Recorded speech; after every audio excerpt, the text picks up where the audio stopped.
Habits are a big part of who we are. What we do habitually makes up much of what we do entirely. In fact, it's estimated that up to 70% of our waking behavior is made up of habitual behavior. People are highly variable, and if you can't form one habit easily, it doesn't mean that you can't form other habits easily. It takes 21 days to form a habit. Some people say 18, some people say 21, some people say 30 days, some people say 60 days. So which one is it? Does it depend on the habit that one is trying to form, or does it depend on the person that's trying to form the habit? There's a study published in 2010, first author Lally. This study found that for the same habit to be formed, distinguish between what's called episodic memory and procedural memory.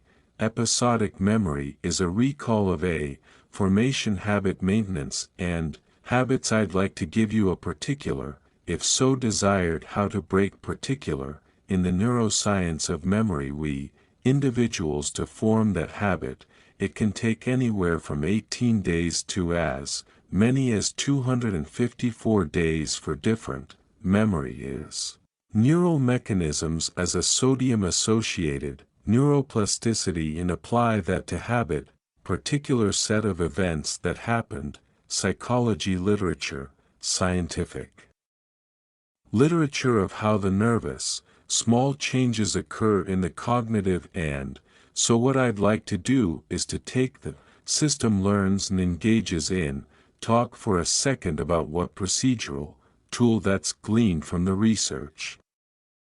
With each repetition of a habit, the sake of exercise, it's like sets and reps, or a particular course that you're going to run or cycle, or the number of laps you're going to swim and how you're going to perform it. It's very clear that for anyone trying to adopt new habits, getting into the mindset of procedural memory is very useful for overcoming that barrier that we call limbic friction. How do you do that? Well, a simple visualization exerciser doesn't even have to be done eyes closed.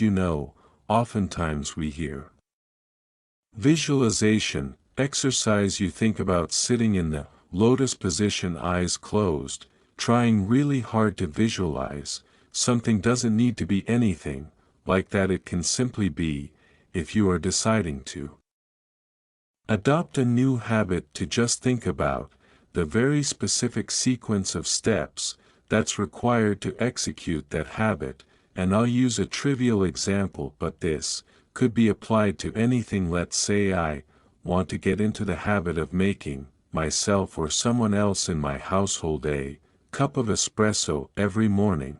I would actually think through each of those steps, walk into the kitchen, turn on the espresso machine, draw the espresso, walking through each of those steps from start to finish. And turns out just that simple mental exercise done once can shift people toward a much higher likelihood of performing that habit regularly, not just the first time, but as they continue out into the days and weeks that follow. So that's remarkable to me, and the literature is really robust. So now I'd like to discuss a second, and what I think is perhaps the most powerful tool for being able to acquire and stick to new habits. The tool that I'm referring to is something called task bracketing, and the neural circuits associated with task bracketing are basically the neural circuits that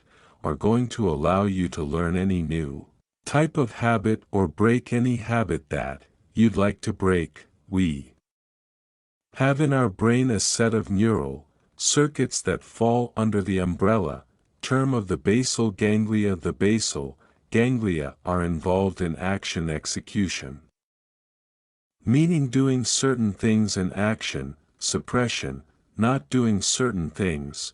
In the experimental realm, these are referred to as go, meaning do or no go, don't do certain things. And some of us fall more into the category of we find it very easy to do certain things, but harder to not do other things. Some people have a lot of no-go type circuits that are very robust, and they have a lot of behavioral constraint, but they have a harder time getting into action, and some people have a perfect balance of both, but I've never met one of those people. Task bracketing involves a particular set of neural circuits within the basal ganglia. We have particular circuits in our brain that are devoted to framing the events that happen just before and as we initiate a habit, and just after and as we terminate a habit. In other words, it acts as a sort of marker for the habit execution, but not the execution of the habit per se. This is very important because task bracketing is what underlies whether or not a habit will be context dependent or not, whether or not it will be strong and likely to occur even if we didn't get a good night's sleep the night before, even if we're feeling distracted, even if we are not feeling like doing something emotionally, or if we are, completely overwhelmed by other events. If the neural circuits for task bracketing are deeply embedded in us, meaning they are very robust around a particular habit, well, then it's likely that we're going to go out for that zone 2 cardio no matter what, that we're going to brush our teeth no matter what. In fact, brushing our teeth is a pretty good example, because for most people, even if you got a terrible night's sleep, even if everything in your life is going wrong, chances are, unless you're very depressed, if you're gonna leave to work, or even if you're not, that you're going to still carry out the behavior of brushing your teeth in the morning. I would hope so, actually, but you are probably less likely to perform